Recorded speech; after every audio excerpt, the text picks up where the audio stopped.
Like, what's the best way to break up with someone, Kali? Would you do face to face? You at a ghosting at a pack sorry muyaye. But you just run? You don't run. Bina, what's the best way to break up with someone? Oba omuntu angambe ndoza kusimu naye nkubira ngono bwe yankubira nangamba you know it's the first relationship je mbadde namu kati nze nga ndowooza nagamba yes honey nangamba hi ne mugamba how is your trip biki banensonyiwa munayo kakana nalyoka ngamba omanyi sibera nko mu relationship for 3 years mbadde simanyi I don't even know are you sure tubadde naawe for 3 years ne mugamba yes nangamba ebyo sibikola I don't want to get into a serious relationship don't expect a lot from me. After 3 years guys is still doubting if you're dating. He didn't even know that he didn't know that he didn't know that. And after 3 years that's when he remembers he doesn't want a serious relationship. Nangamba I'm not ready to settle down. Nemugamba I'm not talking about settling down. Nagamba, do you know what 3 years means? Nga 3 years jala inactress and so bakati yanumirirwako nangamba I even got confused, you scared me, that's why I went on a trip. So yakulumirirwako ku breaking omutima. So basically his time was wasted, yours was not wasted. Not mine. Agamba bananga he could not believe Bana is such a nice woman and married them yake such those idiots. Akugamba nokugamba oli oli mukufumba ofumbye bulungi nze kugamba abamu oli mukufumba oli mukumwoleza nakugamba ekigambo nti wabula omusajja ali kuwasa ajja kuba afunye omukazi omulungi. What the hell nga ndi busy nimukoza okusaaza ndi busy nimukufumbira nimukuyiza and you have the audacity of telling me that statement. Omukazi ali kuwasa omusajja ali kutwala ali kuwasa ajja kuba afunye ekirabo kyokanga goli busy kumanyi oli marriage material banafu abagolera programu za Biva Organic nze Dr. Senjobe nakuuka mu butonde kujjanjabisa mmere middo na bibala. Biva Organic tuli wano Mengo opposite Masengere ku Biva Organic House ne Hoima opposite Equity Bank. Olwanja kati twogere ku clove oil benefits ne clove tea benefits mafuta ya kalafu oba gwe tuyita pirawo masala nga bwolaba ku screen yawo. Ffe ku Biva Organic tukolamu ka clove oil kano ne tukolamu n'amajani ga clove tea. Abantu abalina ekizibu ky'okuba nti owunya akamwa kakuyamba akadagala kano kalinamu eugenol medicinal component kayamba nnyo ku bantu abalina toothache ng'olumizibwa amannyo tonyeza awali erinnya erikuluma oba senyesa akadagala kano ng'omaze otteekako toothpaste. Olwa eugenol benefits ze kalina ne nakyo anti-inflammatory kajja kuyambako nnyo kendeeza belly fats ate n'okuspeeding up bile production mu abalina high cholesterol levels. Nze Dr. Senjobe.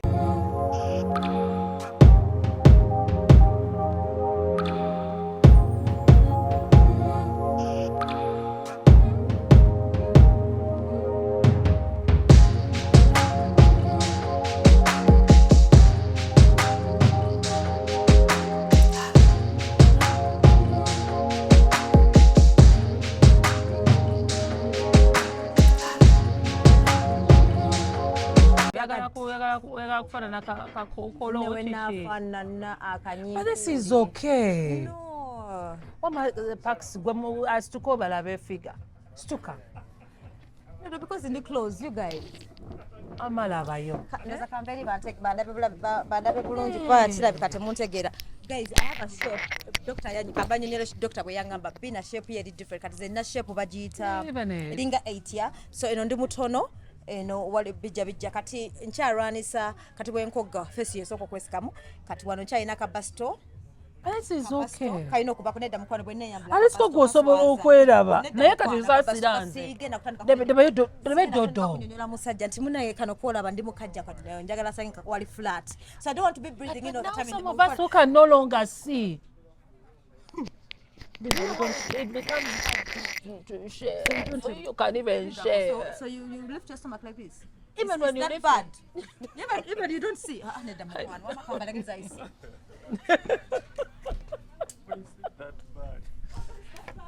Olaba.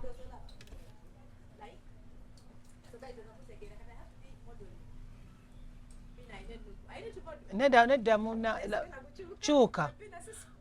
Chuka ne Bina. Auntie because you have hips. Kati now turn. Naye okimanyi nsobola okugololerako awo olugoye.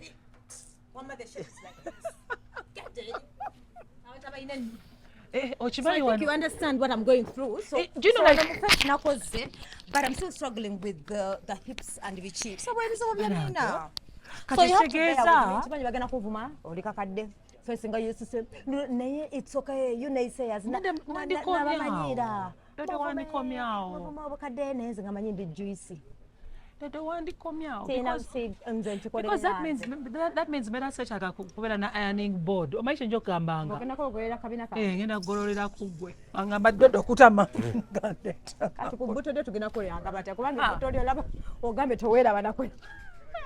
Ate kati abalina erisinga eryange oba bagenda. You You just imagine.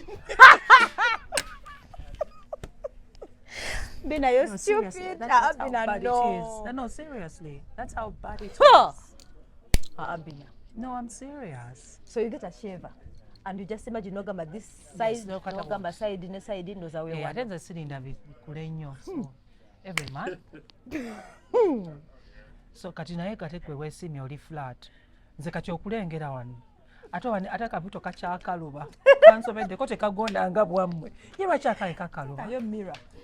Kati takayo mirror when you're shaving. Then you see what you're shaving. Oja kwesala lumu. Mirror. Ojja kwesala ebintu tutandika kutwala mu ddwaliro. Mirror sandifuddeyo mirror naye waliwo ebimu Katonda byagenda otubuuza. Butya. Biri. Naye ropsi Bina kyogamba zikoma wansi eyo. Ani alina ropsi? Nze no kimu kama kyagenda kunyumiza kyogamba. Ebintu byetugamba Ebiruka. naye basenga temugenda mu ggulu nze nkubulira. Naye abazadde abali eyo nga mulina abaana abali mu university mutandikirewo bagamba. Me I went to university ebisinga nje nabiyigira. Esasula 3,000 ne tuyingira mbu tugenda wabasenga kutuyigiriza niko tubulya naffe. Niko tukamba butiiti. Shoje twakola ne kuku nga okumanya tino men don't pay attention. I was surprised. Like ogena go no kola whatever you're doing kwamba bikolera basajja. Yes. The men don't pay attention. That shoshona chitegedde. His cook was like he dated someone for years. Nga he doesn't no baje biri watebiri ngamba Lord toka gugumidde pain otambudde ng'ekibaata. Bintu ebyo mabannange otambudde ng'ekibaata toyagala. But me, I remember I was slapped. My first boyfriend yankubako oluyinga ngenze n'obutiiti. That one I've never told. But I want to understand, wagenda n'ogula obutiiti waliwo mmeka by then? Like waliwo nji nnyo waliwo obudde nga busukka. Nalina just two. Mukwano gwange yeyampaako ku bubwe. Nga bulinga like this? Beads. Have beads. Naye baŋŋamba kati balina bwa gold. Naye ate I was surprised.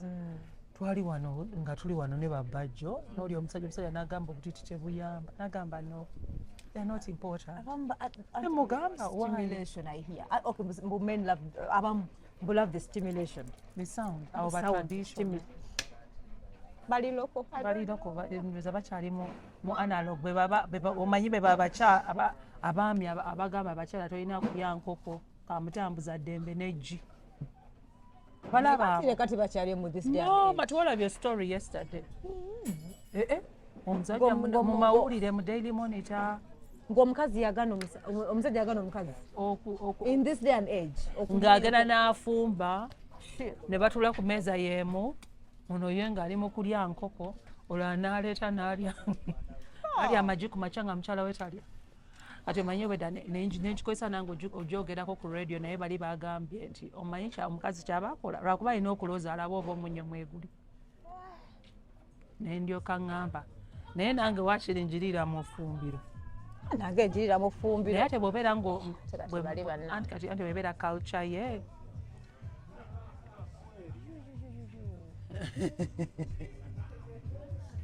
balindoza basabye music abaseke batulindeko bannaye tumalirize bali baleka banywera ku music abatulekemu tusooka tumalirize tuli kuyaya guys tuli kuyaya extra bw'oba onoonya luwombo olulungi they have nice juices fish luwombo perfect no tya fish mpozi waga muno imagine the kaboni nga kakugenzeko wano not the bone What makes you It's from way back. Oba mama wange ndoza yagiryanga tannanzaala.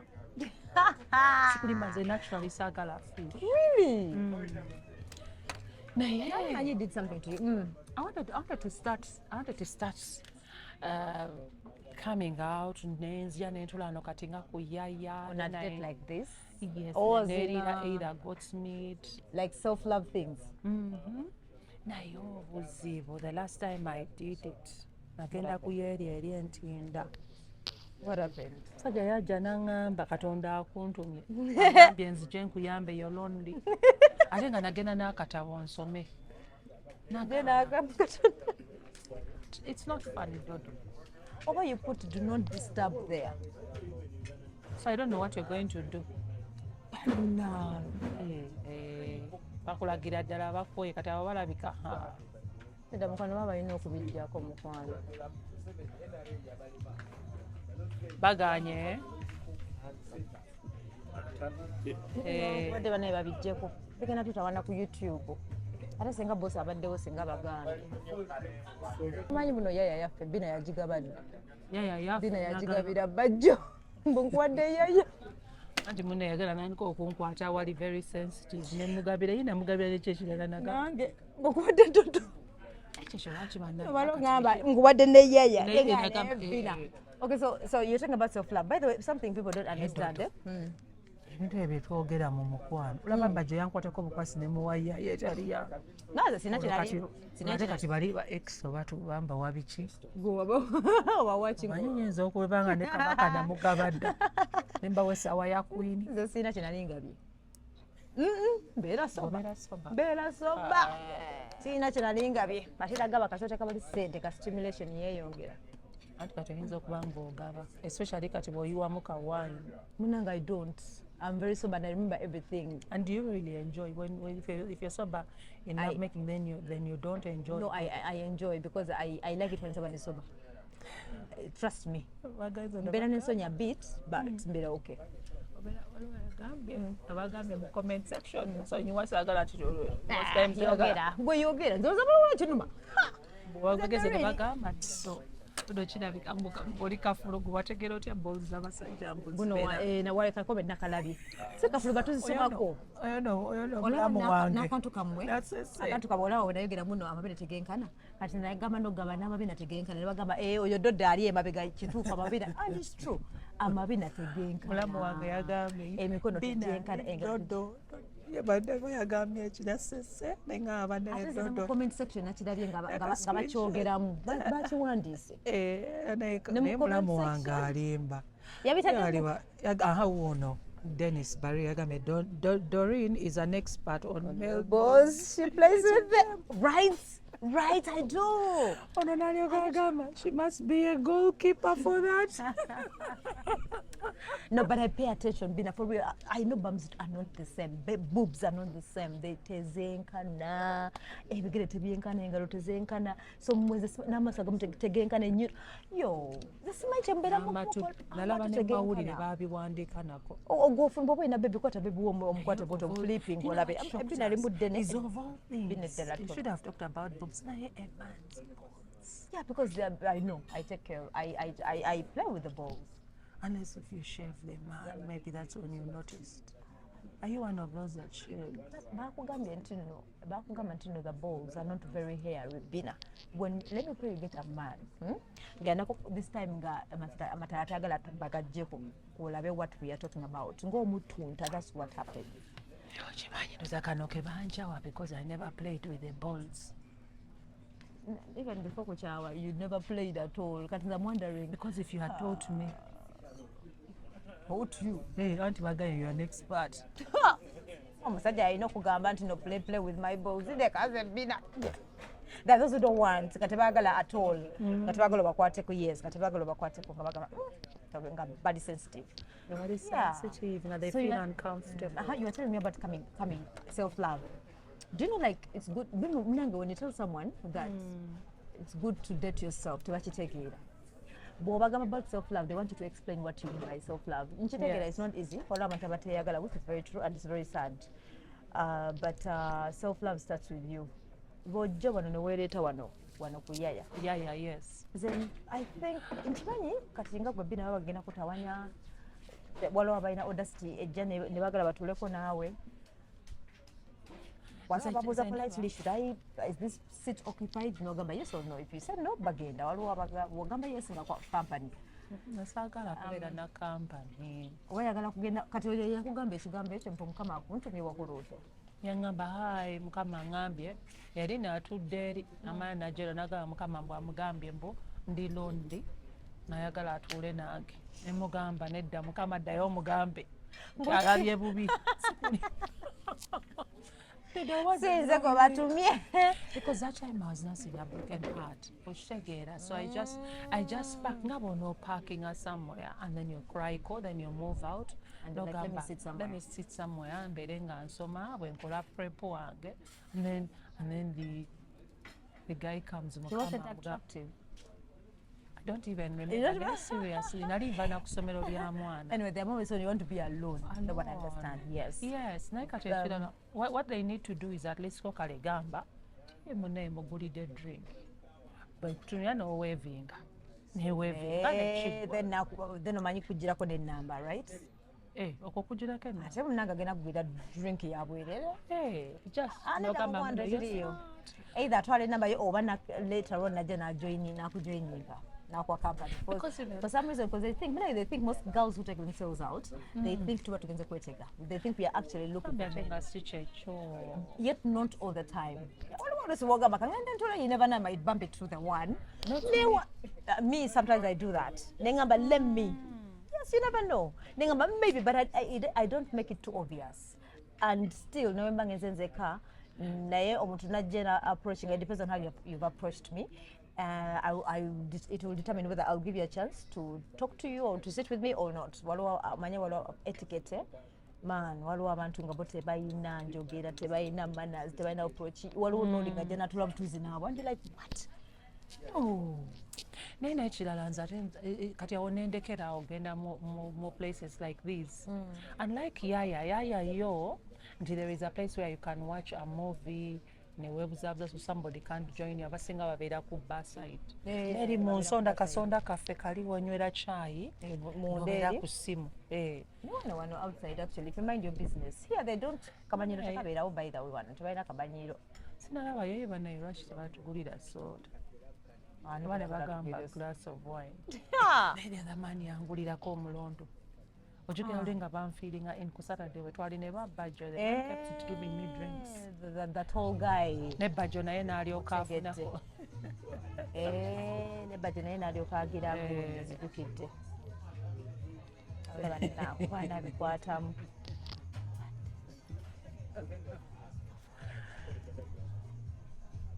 Choka tebamanyi muno bijja kugenda mu gundi. Sweetheart, bana itugana nonyezako stand nzeno bana natandise danko stand aluwa. Terutambula mbuze erinnya lyani. Ate kati nze omanyi gezigezi lwa Bina abadde agenze n'olutalo olukiga. Bani nange nanga Yaya. Tuyanga Yaya. Bayina okumanya nti there are different places. Naye mugambye 30. Itoka tujja katumaze atuleke naye. Asobola atuleka mukwano. Abantu bazze kunyumirwa it's a Friday. The Friday but there's still time. We are selling the place. Ne bwagende kipote kijja kugwa. Yaya. Anti yanywedde. Jukira neera whatever happens at Yaya stays at Yaya.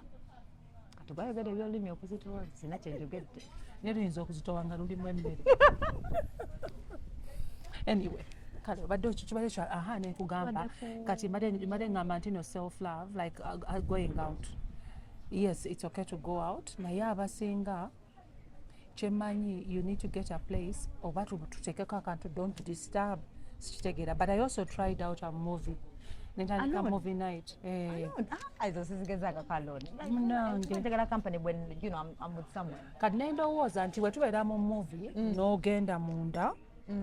n'ogenda munda mu cinema oguze popcorn wo soda wo so drink bw'obifuna ebyo n'ogenda n'otuula weka naye ogenda okuwulira nga waliwo people who are having sex inside there nga they're making noises.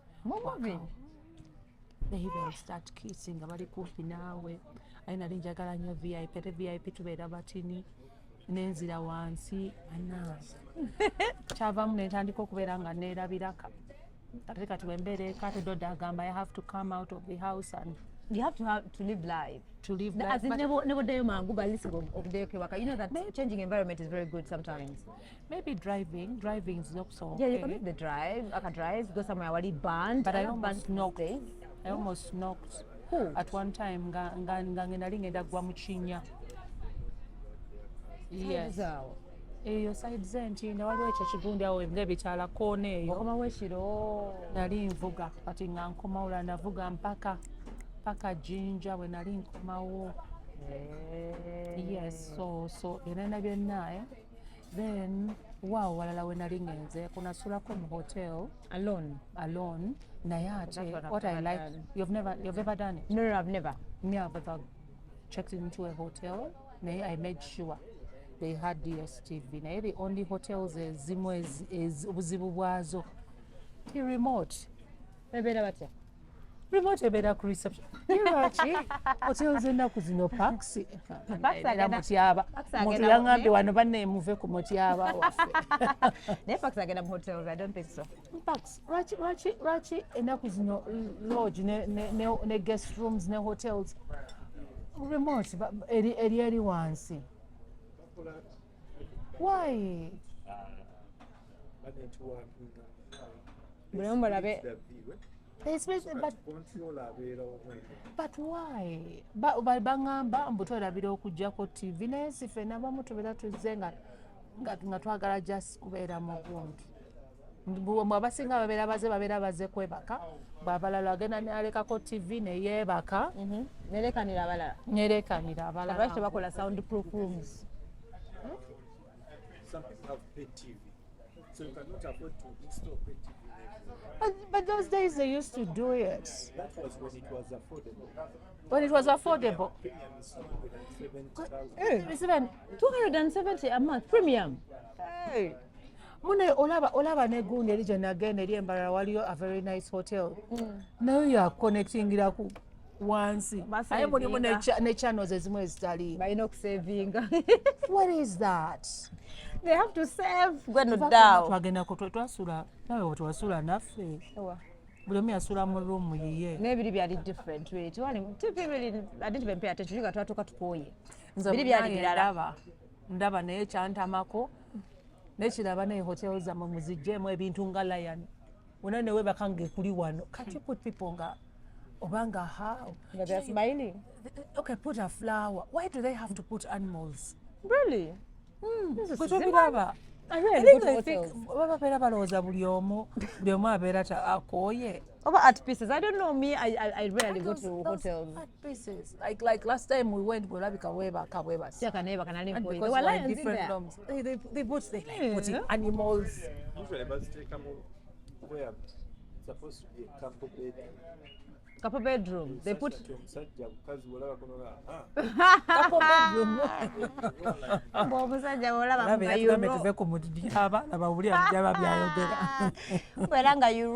No, why don't they put like flowers? You know, like a nice flower. Really go to we better couple bedroom. Nera zibera za double. Akwa nera zinsulamu. Bazita batya? Ezo zigundi ze batu booking iramu ba guests.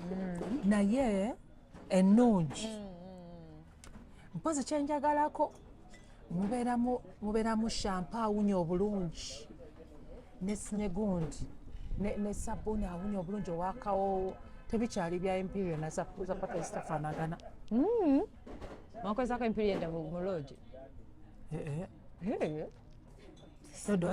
eddanga bannaye eddanga Lux ne imperial nga zeefuga hotelu zaawo But not to show off, I don't know why. Rarely did I go to hotels. Now they surprisingly. Nenga mpira bakazi bagamuno obusabuno obunya ate abasajja bakoba bawunya obusabuno obo. Era ne babagamba these days guys please bwoba bakola bwenzi tonabisa sabuni kale agenda kuwunyako. Kati mbukitegeza kimbuka togenda kugenda anyhow. Yeah, back Naye to tebubeera Lake. bwenzi, but si buli omuntu agenda mu gundi mu hotel oba mu lodge oba mu mpozi mwagambye mbuno baziyita batya Airbnb. Airbnbs are different. Okola ng'ova mu hotel, tulina different gundi.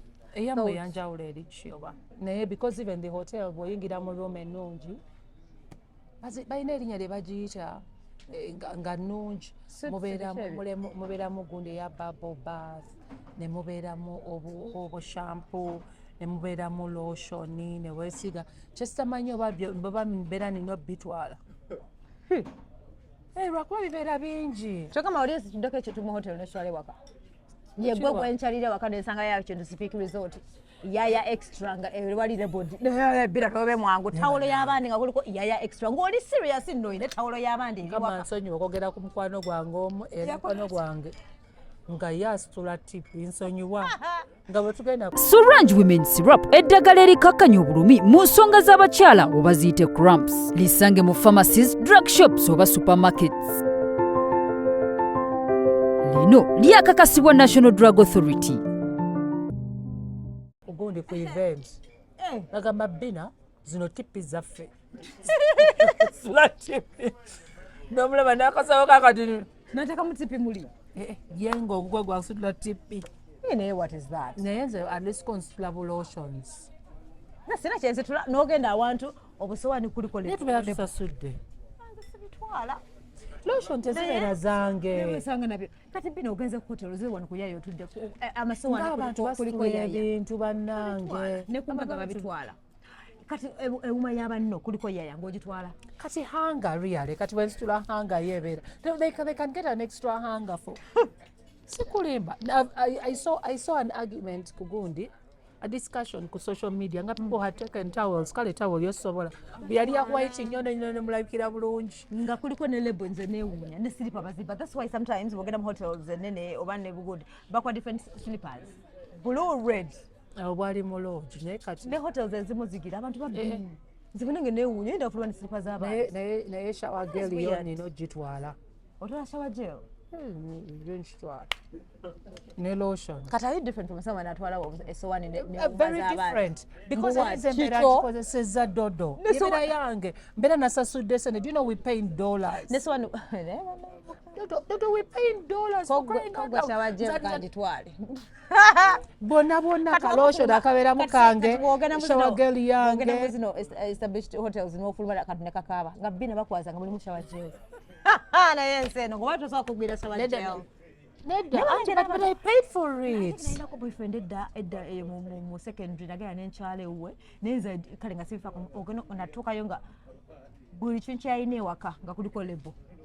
anti kati tunajjukira Nga how many people ekikopo sleep in such kuliko lebo. Kugundi kuliko lebo nga naye oyo mubbi era yali kati za atfasa aliskonzo nze ebyokunaaba Alice washa waje. ne lotion now you ask people abantu have stolen I know that is not theft because we That is pay. what? That is speaking and No, that is my money. My money. Zebera nkutu ate kabeera kawunya bulungi. okay, since you're saying it's not theft, let me say I've gone to my boyfriend's place. Nga mumanyi ali a bit stingy tagaba sente nga buli musente mu wallet. Bwenne toyeramu nga mmanyi sente zenjije zigenda kunzizaayo. Is that theft? No, it's not theft. Obeera otoddeko butonzi kuzammwe. Tezibeera zammwe. Zibeera zammwe. Boyfriend, mumanyi wa boyfriend bagamu nomunenga boyfriend girlfriend is not yet official. No. But So it's okay. You want me to get money in the wallet? by the time lwabeera yebakana nga mpozi nga mabala gali mpitawo naye bwe tuba tutandise okubeera live Nebagali mpitawa. nze nkugamba bugambi honey I've picked 50,000 kati gwomanyi From your wallet. Omugambo otuuse gy'olaga oba omugambo ogenda fu. Bina zisina ganzesa. omugamba honey by the way I picked 50,000 Hey. Aha. kati nabo basobola okwekaza naye omukazi bajamune yeekaza Yekaza nagamba zireke wano another time. ate nga ngenze by the way mugamba by the way ngoma zofuluma Omulala muna ng'anyiiga n'agamba. So shall I have a kodo? Nakulaga you're disrespectful. N'akugamba nti next time never do it again. Then waba akwagala nnyo akukiriza n'okoma waba takwagala next time ogenda kulaba nga waleta agikweka. olaba nze atute sente nsingako abatwala jampa zaabwe t-shirt zaabwe embeera amasinga nnyo Kati jambazi ozambala bakulaba. boxer njambala kwanze nali nzambala ng'ojambala boxer kulaba n'ogenda nayo t-shirt agikuba n'ogisirawo n'okuma nayo Kwanza hips. sente naye sina hips addamu na hips zakulakuze neyambalanga boxer ya gaye erabika yajulikanga. no nali mutono edda but then nolona abasajja balina But amabina why would you wear a boxer, your man's boxer? omusajja wange yayambala akapale kange twali tulina laavu ffe otegera otya oh yeah ffe twali tulina laavu Dodo has seen love. you're joking sisi kyamu yali laavu I'm serious. Nera Dodo gwe weesimye gwe ne bagayi bo bakaaba nze sirina gwe nali nkaabiza njagala kubalaba nga bakaaba nga bakaaba wagamba bakaaba amazzi gani siranga okugayi kukamera n'akaaba njagala owange akaabe ate olaba olaba gayo okumanya gayo yali muyayi yakaba n'okaaba nga is going to break up with me wadde wakiri akaabye ate ffe bakyayira ku simu naweleza message nakugamba hello it's over oba just a text message of like it's over naye banagayi gwe bannange naye bannange omusajja yaba amanyira engeri gyo breaking up with me that is disrespect you don't do that over the phone like what's the best way to break up with someone Kale would you do face to face you ate ghosting ate pak soli muyaye mbu you just run you don't run Bina what's the best way to break up with someone oba omuntu aŋŋambe ndoza ku ssimu naye nkubira ng'ono bwe yankubira naŋŋamba you know it's the first relationship gye mbadde namu kati nze nga ndowooza nagamba yes honey naŋŋamba hi ne mugamba how is your trip biki banensonyiwa munayo kakkana n'alyoka ŋŋamba omanyi sibeera nko mu relationship for 3 years mbadde simanyi I don't even know are you sure tubadde naawe for 3 years ne mugamba yes nangamba ebyo sibikola I don't want to get into a serious relationship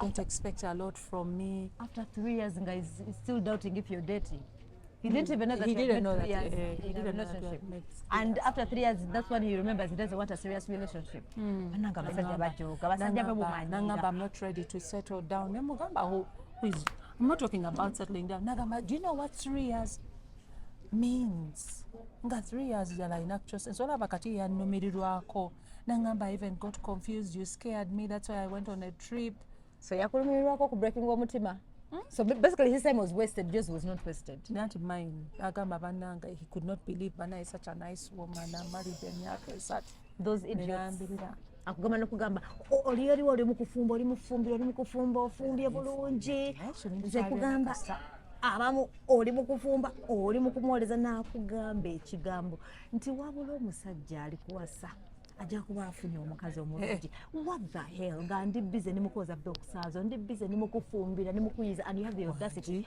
of telling me that statement omukazi ali kuwasa omusajja ali kutwala ali kuwasa ajja kuba afunye ekirabo kyokka nga gwe oli busy omanyi oli marriage material nga gwe wemaze when I got most girls stay for some reason I don't know I can't even explain it we are just stupid or naive tusigala kagambo naive kansesa kankagambo yangu ata naive yakwata process by process yali naive naive kyaliyo naive omuwala oba ali kuki bana ba introducing abantu mu bulamu bwaffe ne bayagala lugambo lusigale mpaka tumanye azadde mwana tekatawe oba yagala okubeera story mpaka tutegende ali kuki katulaba kati balese kana akasajja akazina ate nga wali ono yali yakolanga bwati yani n'omuwala nga fulina olulimi ani oyo omuwala oli yayimba akayimba kebayimba nga atudde ku musajja ku lapsize ozambe Babie yakomawo kuomuka omuwala awo nga mulabako ku social media naye kati olaba kasinga oyo tumanya be kasinga oli yalete social media bamukomyewo nebakola n'akayimba yakomawo kati oli ow'engatto eyaleeta labako obulabi naye togula oyo aliwa ako kaali kayita obuyisi naye ate oli omuzeeyo ow'ebirango abo gye bali seasoni ye yaggwawo ku ground ne Chelsea yaddayo ku ground baka bagenda ne bamunoonyanoonya kubonanga seasons kama niko kati omuzeeyo nalwago bategesa musajja ati let me hope and pray that alimukusavinga sente ye bamuwa sente kyengamba I'm praying he's keeping the money bulungi kubanga his season is going to nze babanya bannayuganda bategesa bannange lwakinaffe Naye tebatutigiza season netufunamu ssente omanyi ogenda kunyenya kiwate kiki ogenda tuleetera kibuto ayinza okuvuma kuluna olutalo siruyingira mugamba muyuze naye dodo okimanyi nti entalo ezo z'olwana bambi thank you so much zirwana. naye ate tukaenze zirwana bajjoko comments eyasembayo zali muwanuke naseka ziri muwanuke n'enfensi kusoba nazijjayo mbunze nzijjako mu comment section mbumutinge bana comment section esobola kuteeka mu depression nze Doreen kati obeera good stand dodo nteekayo era gwe mbasizzeemu mbasijirabye bulabi kasa ndaba notification nga siri busy nga nange ngendayo nkuvuma kyonvumye nga nseka noseka bw'okikomya njagala okudiriitinga nga wamuzeemu nga yabadde avuma gwe kati nkole ntya kati why don't I delete? I never care. Bala nti bw'obirekayo nga bivumo obeera naawe ofuuse sitaani sitaani abeera akukozesa kati weere ne stand anti kati light cannot be together with the darkness let light be with light so kitegeera kati nze njagala bavume ate temunze temuvuma ndi sibitegeera bye muvuma nga temumanyi kuvuma sibategeera banjagala akwata nvume anjizayizako nemuleeta ebintu nadiba neŋŋamba laba bano nadiba bizeza nadiba mwagala nzije n'empeta. Oh God, you guys, you're so funny. Namukadde, God please bless me with 90 years. Mukaddiye, please give me 90 years. I want 90 years. Ngaba siwufu. Ngate bakadde n'okusinga kale bweyinza nga baali mu mbeera mbi kasuku yagambye mbu abeereri ng'akuba kawigi kamusiiwa. Mukamaze mu mutwe kumpi myezi emeka mukaaga ali wali mbu naye ateesa bw'avuma. Yasibidde buugi muli ku mukene tolina busente oli mu depression mbuli eno depressing nze you depress me you can never depress Doreen. And I went but when somebody tags you in such rubbish oli yagenze n'agamba ekigambo Bina yitawo wano kati we yagamba ekigambo yitawo bugenzi naye kati saakebedde alabye bulabi kifeesi ky'omuntu oba yabadde ayogera biki naye kansobera yeti yayogedde ndi mukadde because engeri gy'adde afaananamu ng'alinga nsinga obukadde naye azimbye alinga baluuni newalena omukazi gwe nayisako nga alina byayogera nga alina alina agatamu naye ateesa ali bwana azimbye teesa neŋŋamba laboodo mbeera nseka kati neŋŋamba kandiritingaawo nerimbayo oba notification ewange ebeera njidiriti I don't know because tesaagala muntu kunsiiga abantu sitaani abakwesa ate ne bagala nange bansiige sitaani no weapon formed against us shall prosper. Do you even know the meaning of that statement? I don't think you know the meaning of that statement. Kumanga, God cannot bless you in that way. It has been like, by the way, I read every comment. I think some of them are frustrated bambi mu bufumbo bwabwe. Bali depressed. Bali. Abatugamba mtufumbirwa bana kyemwera tugenda baba. Banange mugende mufumbirwe banange mbegayiride. Mugende mufumbirwe ate we mufumbirwa mbegayiride mutekeyo ebifaananyi. Banange muzaale. Mbegayiride muzaale my dears. Abalina amagye agali fertile muzaale sweet bubu. Fe tetumanyi bye tuliko tuli eno and we are not yet motivated anyone but batunuulira bu video bwaffe kati nalowooza mbagenda kuja batwana muzaale bakuba ku basajja ogamba musajja era tugambye tuve ku mutyaba tugenda mubeerako pax mutyaba pax ane aga tuve ku pax ate lwakwa pax ali magenda mutuulako mbadde ngenda kusikula olutalo mbadde ngenda mutuula naye tasobola nakukkiriza nkimanya badde agenda kudduka naye mbadde ngenda tuve ku naye ndaba ne pax mutyaba kati namala nnyo mukalo nonya pakisa bagenda mutaso mwogera kwananga abasajja agende kuyayo kati nonya kwano kuyayo tugenda kunenya byennyanja kirabika tulye so bambi muzaale mweyagale babawase temulina kudibanga ffe twadiba mukwano tuli wano twadiba Yesu ye bba waffe Yesu ye bba waffe naye ddala Yesu ye bba waffe simanyi Yesu ye pozi Father Kiti yagamba Yesu alabye Yesu ye bba waffe twadiba Father Kibi yagamba Kibi oli mutuufu pax tuve wano